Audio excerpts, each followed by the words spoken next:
Today, tuturo ko kung paano mag-withdraw sa Chamet.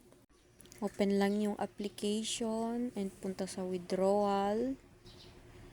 And then, open withdraw. Kailangan i-bind ang Gmail, face verification, at Met Wallet. Bind nyo lahat yan.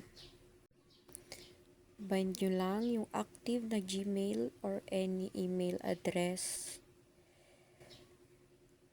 Okay.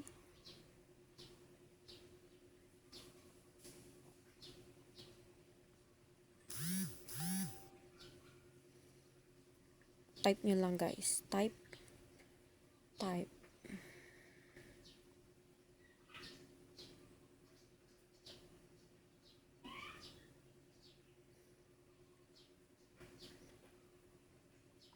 Okay. Hintayin nyo lang yung verification code na papasok sa Gmail. Pasensya na guys. Nagkakamali. Tao lang. Hehe. Okay. Meron na yung code. Enter na natin.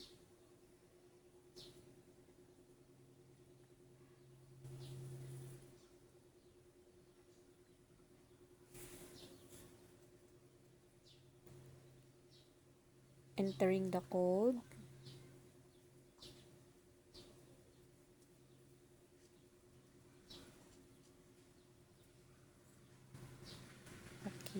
Okay na yung Gmail natin. Kailangan natin gawin lahat yan guys. Pag hindi natin naggawa yan tatlo, wala. Hindi tayo makakapag-withdraw. And then, face verification. In-review pa.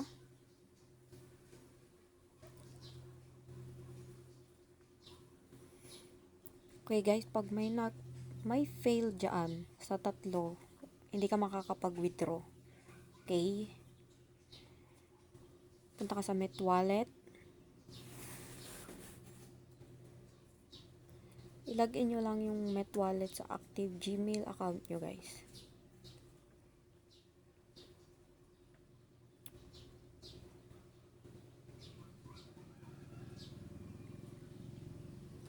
And authorize.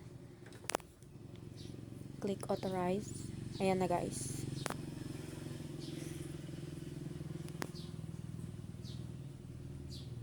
Nag-fail yung face verification. So, kailangan natin ulitin. Okay.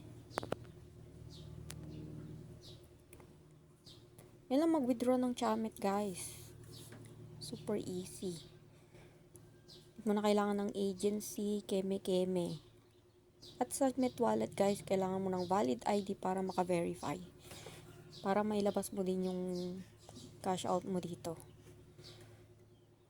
Okay.